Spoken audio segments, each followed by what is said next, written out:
The ballroom shimmered with chandeliers and quiet power, the kind of place where deals were made with a handshake and a smile that didn't always reach the eyes. But tonight, something different was about to happen. Arman Shah, a self-made CEO known for his sharp decisions and even sharper instincts, stepped into the charity gala holding the small, delicate hand of his 8-year-old daughter, Meher.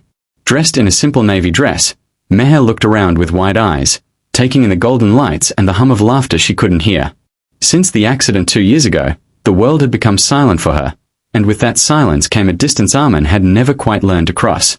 He had built empires, turned failing companies into billion-dollar giants, but when it came to reaching his daughter's heart, he often felt helpless.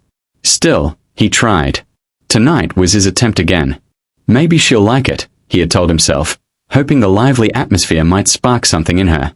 But as they walked in, Meher stayed close, her grip tightening, her smile faint and uncertain. Arman greeted people, nodded at investors, exchanged polite words, but his eyes kept drifting back to his daughter, who now sat quietly at their table, fingers tracing invisible patterns on the white cloth. Then, across the room, something unexpected happened. A man, simple suit, warm eyes, carrying none of the polished arrogance common in the room, sat down at a nearby table with his own young daughter.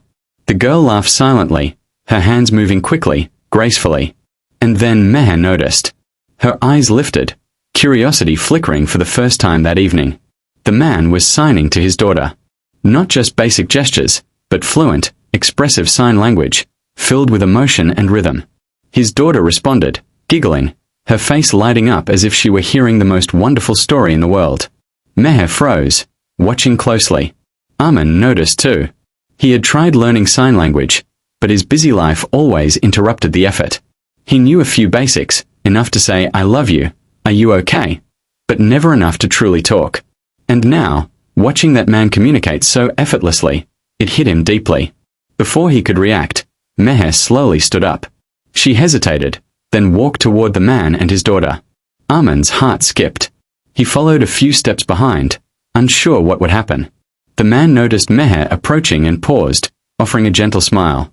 Without a word, he raised his hands and signed slowly, clearly, "Hello." Meher blinked, surprised, and then, almost instinctively, she signed back, a little shy but unmistakably clear, "Hello." It was the first time Arman had seen her initiate a conversation since the accident. The man's daughter smiled brightly and scooted her chair closer, inviting Meher to join. And just like that, something shifted.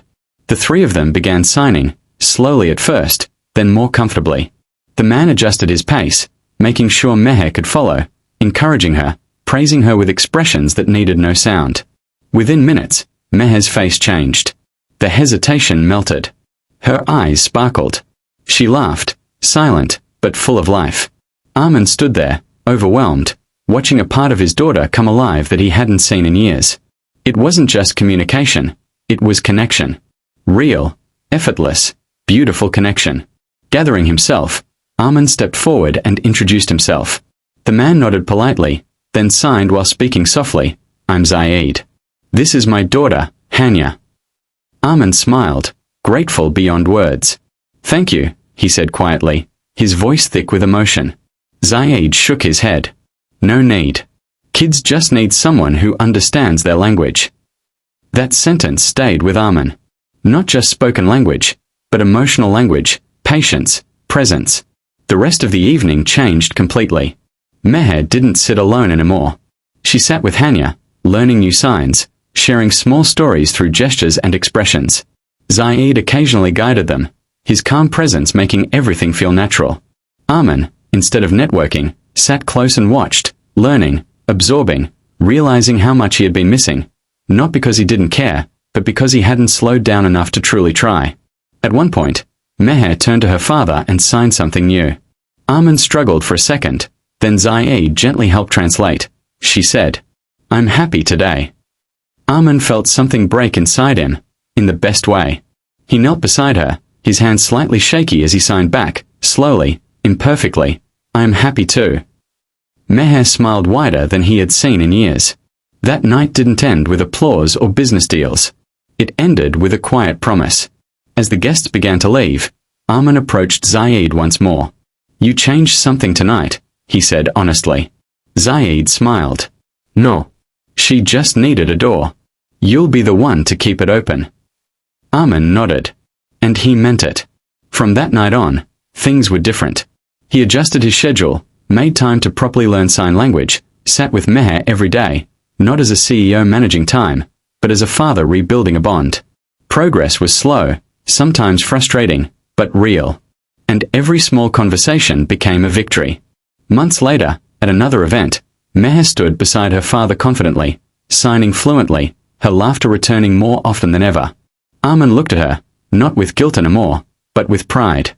Because sometimes, all it takes is one unexpected moment, one kind stranger, to remind you what truly matters. And if this story made you feel something, if it reminded you to slow down, to listen, to connect, then don't forget to subscribe to the channel, because stories like this aren't just meant to be watched, they're meant to be felt, remembered, and shared.